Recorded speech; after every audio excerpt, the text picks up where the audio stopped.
Hey, John. That area up there where you are and all this area, this last while.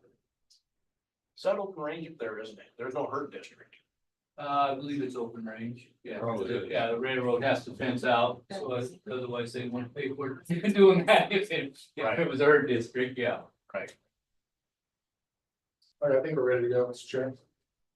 All right, we're gonna reconvene the planning commission session for August 6th. And we finished our public hearings. We're down to the discussion of land use components. And I know it's getting late. I want to bring to the attention of the commission on a couple of things. I tried to rewrite a rural residential land use designation and the ag forest land use designation. It's probably still a little rough, but I went back to the zoning criteria for the zones and zoning districts in question, and I tried to incorporate language in the rural residential and ag forest land use designations that in order to try to give some rational characterization to those two designations. So without spending a whole lot of time on it tonight, I just would ask the commissioners look at those, modify them as they see fit, so we can discuss them and hopefully get beyond these issues next time, next hearing, and then also look at the zoning, current zoning, the GIS zoning designations and the current land use designations. And what I thought stood out was that I think the rural residential areas generally are in proximity to major minor collectibles, and so I think that could be a criteria. So I would just ask you to ask everyone to look at these. No private authorship. I mean, make the changes, but I tried to incorporate a bunch of the zoning criteria because obviously these land use designations are going to roll into the zoning, and so it seemed to make sense to me to do that. And that's it. Anything for the next meeting? You don't want to discuss the proposed changes tonight for land use? Don's got his wife waiting in the car. Well, and I just asked her if half an hour was okay. She said yes. So,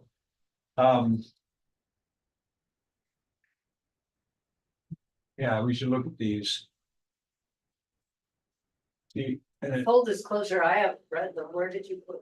You have one, they're on version 13 on our shared drive. Okay, all I read for tonight was the files. I didn't know that. Well, it was I like, it was, apologize. well, I don't think any of us did, Oh, okay. because Alan put them in this morning, so. Well, then maybe we Well, don't then spend a I lot think of time you would- talking about them if Right. we I haven't think read it them. does to, as What Alan Alan, suggested. you suggest Yeah. is we have time here between now and the next meeting to Yeah. digest and make any further suggested edits. Yeah, So if I could, the last month or so, and even many months ago, talking with someone who knows the area and works with farmers and ranchers and so forth, Kathy Osborne out at Co-op. She's the one who writes up the articles for the co-op's bi-monthly newsletter and so forth. She's been involved with many things countywide for decades. And I'm just kind of chatting with her. What do you think, Kathy? This kind of need merit, what's your input? So we talked last Friday about what we talked about before on the 16th and on the last meeting.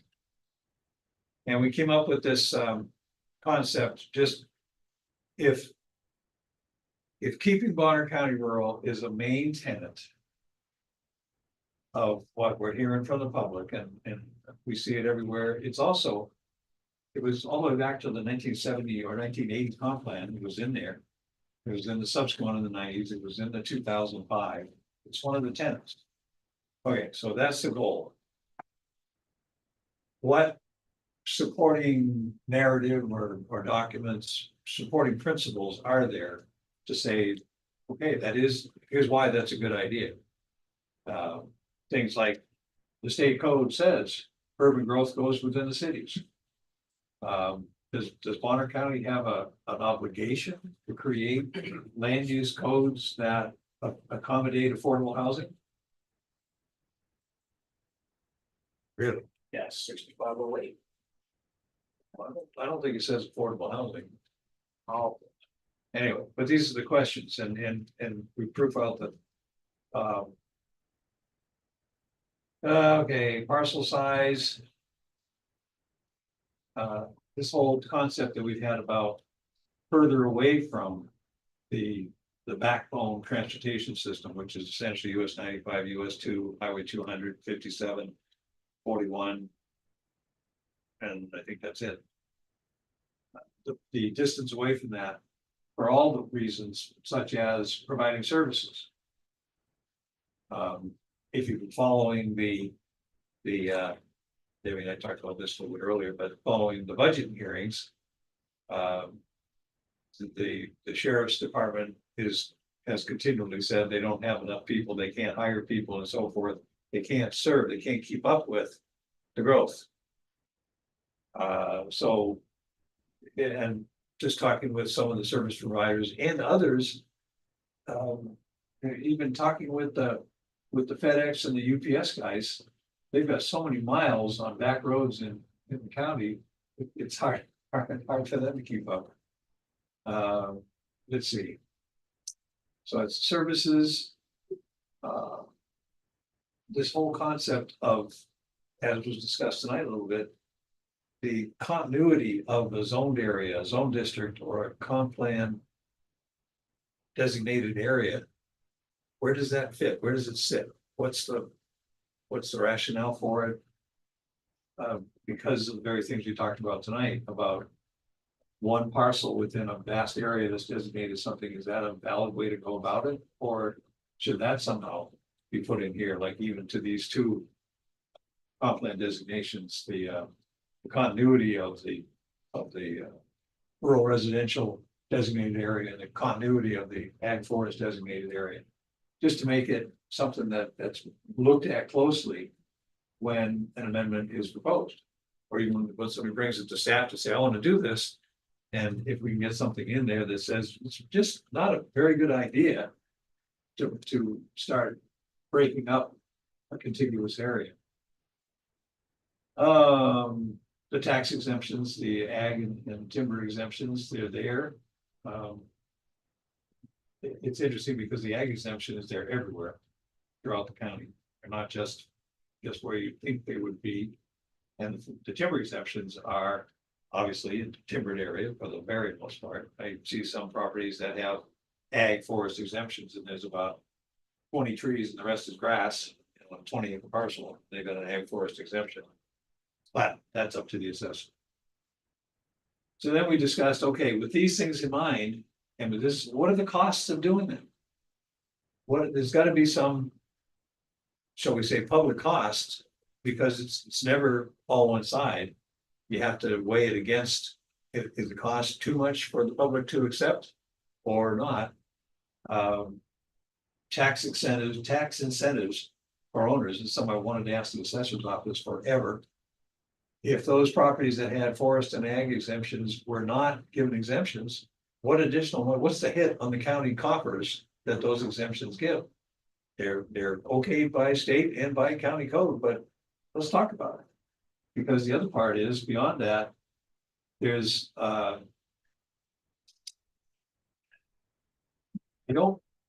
and if you have a what do you call it?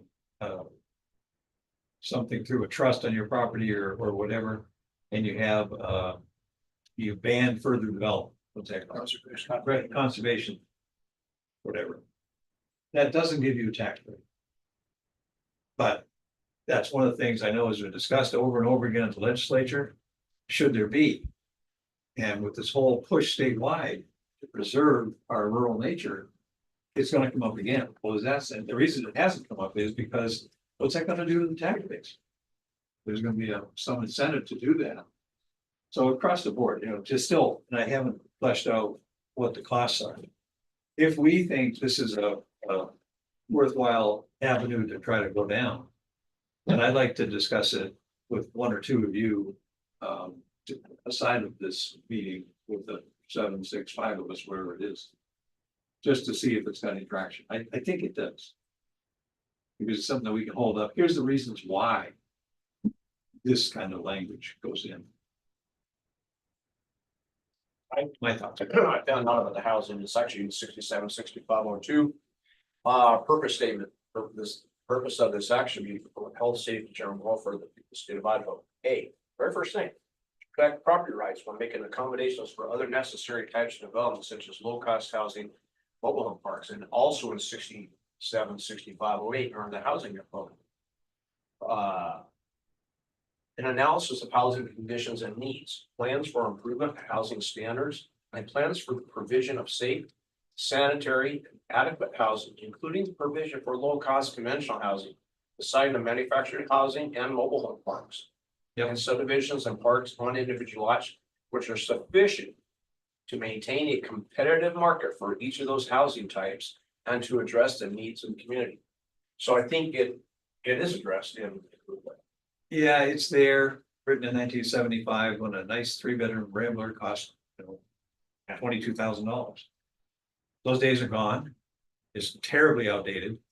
There's nothing prohibiting in either comp plan designation or zone now that you can't have a mobile home park or manufactured housing.